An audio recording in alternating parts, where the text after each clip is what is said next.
Gente, graça, misericórdia e paz da parte de Deus e do nosso Senhor e Salvador Cristo Jesus. Este é o nosso Segundas 18 e estamos mais uma vez aqui para compartilharmos de um assunto pertinente da vida cristã, da vida diária, da vida cotidiana com você, nossos amigos e seguidores do Facebook. Aliás, deixa eu fazer um esclarecimento. Nós postamos o Segundas 18 na segunda-feira. Entretanto, teve uma situação de alguém passando com um canil, diversos cachorros atrás da gravação, e no momento da filmagem eu não me incomodei de jeito nenhum, mas depois que eu fui assistir o vídeo o negócio estava irritante. E então, por zelo a você, nosso amigo aí do Face, e por zelo ao nosso projeto, a nossa proposta, nós retiramos aquele vídeo do ar, vamos refazer com a mesma abordagem. Nós estamos falando sobre dinheiro. E nas próximas 4 semanas, nós vamos falar sobre dinheiro, perigo, maldição ou bênção. Ou seja, em quais circunstâncias o dinheiro se torna um perigo, em quais circunstâncias ele se torna uma maldição ou pode ser uma bênção. E acredite, ser o dinheiro, o perigo, uma maldição ou uma bênção não está relacionado ao dinheiro em si, mas à maneira como nós o adquirimos e como nós o administramos. Isso é muito importante lembrar. Outra coisa que é importante frisar acerca deste tema é que normalmente nós temos muita facilidade de partirmos para um extremo ou para o outro extremo. E a Bíblia sempre prevê, ou sempre orientou sobre o cuidado de não estarmos caminhando nem para a direita, nem para a esquerda, ou seja, mantendo uma linha de equilíbrio e de raciocínio. E aí no que se diz respeito ao dinheiro, nós temos 2 extremos. Nós temos o extremo da teologia da prosperidade, que confunde riqueza com prosperidade, e a Bíblia faz uma distinção muito clara. E temos o extremo daqueles que têm um tabu com o tema e não admite que se falem em dinheiro na igreja.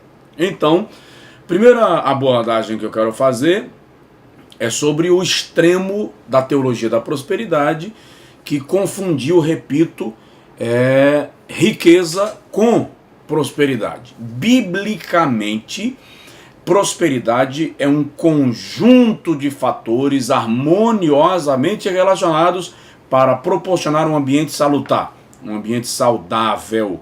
Lá naquela mensagem da bênção sacerdotal, de Números capítulo 6, versículo 24 a 26, o texto encerra dizendo assim: o Senhor sobre ti levante o seu rosto e te dê a paz. Paz ali é prosperidade. Paz ali é um conjunto de fatores, repito, proporcionando descanso, leveza, certeza. Então a ideia da teologia da prosperidade de que você vai ter sempre o melhor, morar na melhor casa, você vai ofertar e vai receber 100 vezes mais. A Bíblia fala tudo isso, gente. Pelo amor de Deus, eu não estou contrariando o que está escrito na palavra de Deus. A Bíblia fala que nós receberemos 100 vezes mais, mas por favor, isso não está relacionado única e estritamente ao ato da oferta, não está relacionado ao dinheiro em si, na verdade está relacionado ao nosso serviço para Deus como um todo. Jesus diz: não há ninguém que tenha deixado casa, fazenda, pai, mãe, irmão, por amor de mim, que não receba 100 vezes mais nesta vida e por fim a vida eterna. Então não está estritamente relacionado à questão do dinheiro. Por outro lado, existe o extremo, o outro extremo. Não se pode falar em dinheiro na igreja porque é ambição, porque é a materialização do evangelho, está mercantilizando. Também não. Se você for analisar, muitas das parábolas que Jesus narrou têm como plano de fundo o dinheiro. Parábola da mina, a própria parábola do filho pródigo, ele toma tudo do pai e vai embora. A parábola da vinha, a parábola das bodas, tá? A parábola dos 10 talentos, tudo isso há uma relação de valores na narrativa do Senhor Jesus. Você vai analisar que Abraão se tornou um homem próspero, um homem rico, e Abraão de repente muda de um lugar para o outro, porque houve seca, houve crise. Quando aquele camarada que se tornou o sogro de Ruth, com a sua esposa, Noemi, saem de Judá e vão lá para a terra de Amon, foi por causa de uma seca, crise financeira. Depois ele volta da terra de Amon, de volta para Judá, porque na terra de Judá o texto diz que já havia abundância, a crise havia passado. Então, se a gente for relatar aqui situações que envolvem dinheiro na Bíblia, nós vamos fazer pelo menos o restante do ano, de segunda às 18, falando desse assunto, o que também não é o propósito. O que eu quero é que você entenda que dinheiro também é um assunto espiritual e que precisa ser tratado. Agora, o risco que nós corremos é dessas pessoas que confundem a coisa. Por exemplo, estamos criando um capitalismo teologizado dentro do contexto evangélico. Corremos um sério risco de repente confundirmos aquilo que é prosperidade por aquilo que acaba virando barganha, e é uma tendência perigosa que nós temos. A Bíblia diz em João capítulo 6, versículo 26, Jesus diz assim: vocês me seguem não porque creem em mim, mas porque comeste do pão e vos saciastes. Então Jesus está censurando um grupo de pessoas que o seguiam, não porque creram nele como Messias, mas porque perceberam que se estivessem com Jesus não precisava trabalhar mais. Estava tudo muito bom, porque afinal de contas Jesus cuida de providenciar tudo. Então nós percebemos ali uma tendência ao materialismo. Por outro lado, o apóstolo Paulo, quando trata desse assunto, lá escrevendo a Timóteo, na primeira carta, capítulo 6, versículos 7 a 10, e ele fecha o raciocínio no versículo 19, ele diz assim: ordena, ensina, orienta os ricos deste mundo que não se tornem altivos. Ou seja, Paulo está falando do cuidado que nós precisamos ter para não nos tornarmos presunçosos, soberbos, orgulhosos por causa do poder de compra. No vídeo da semana passada eu frisei de uma frase que eu ouvi de um pensador, que a gente, ou há pessoas que são tão pobres, que só tem dinheiro.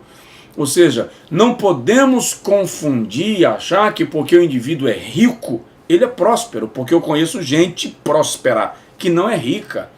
O Salmo 73, aliás, traz uma citação disso lá do maestro Asaf, compositor dos louvores do culto em Jerusalém. E Asaf entrou numa crise pessoal. Ele começou a perceber que aqueles que não temiam a Deus prosperavam e os justos enfrentam dificuldades. Então Asaf diz assim: por causa disso eu me embruteci. Uma análise detalhada do texto mostra Asaf saindo do templo às pressas para não ter que conversar com ninguém, porque ele estava numa confusão espiritual e mental. De repente Asaf diz assim: o Senhor me fez entender que os ímpios prosperam, enriquecem, é o que Asaf está falando ali, para a sua própria ruína. Então nós não podemos, o sábio Salomão diz assim: filho meu, não tenhais inveja dos malfeitores. Lá no Gênesis capítulo de número 26, versículo 12 a 14, a Bíblia diz que Isaac possuía muitas riquezas. Então um detalhe que nós precisamos lembrar é que as riquezas devem ser possuídas, elas não podem nos possuir. E Paulo fala disso, repito, a Timóteo, diz assim: porque nada trouxemos a este mundo, e manifesto é que nada iremos levar dele. Ou seja, no sair do ventre da minha mãe, nu para lá tornarei. Você não trouxe nada, não vai levar nada. Há quem diga que Bonaparte pediu aos seus generais, quando da sua morte, que as suas mãos fossem postas para fora do invólucro que transportava o seu corpo morto, e quando alguém lhe perguntou por quê, ele disse: para que todos vejam que eu derribei reinos, conquistei territórios, mas não vou levando nada. Aí Paulo vem e diz assim: tendo, porém, sustento ali, gente, é nutrição, alimento, e com que nos cobrir? Nos cobrir ali fala de vestimenta. Alguns estudiosos alarga um pouco o leque e inclui cobertura, moradia. Então Paulo está dizendo assim, se você tem comida e se você tem onde reclinar a cabeça, esteja com isto contente. Contente ali é arqueô, que dá a ideia de satisfação, agradecimento. Esteja grato, seja satisfeito. O que vier além disso é uma provisão de abastança para a sua vida.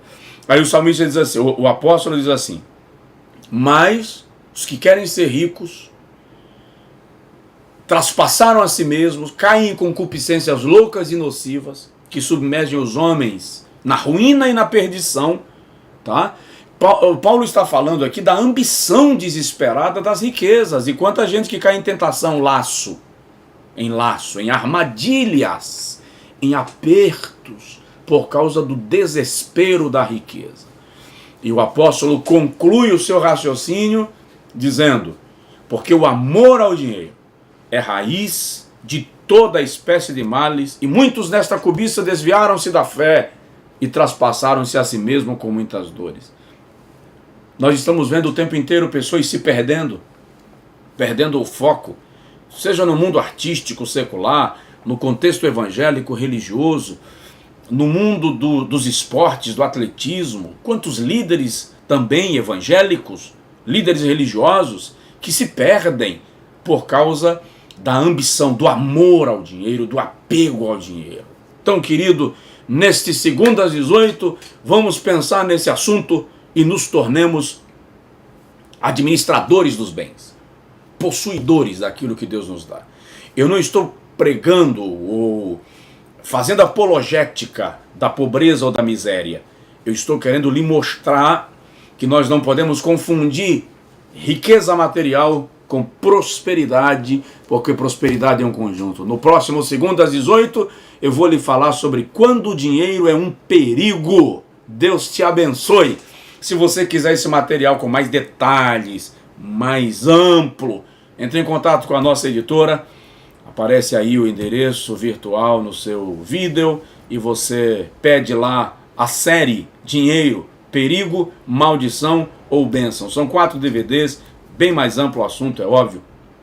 E se você pedir, aproveite e pede mais outro material. Quero te indicar mais 2. Mudança de mentalidade.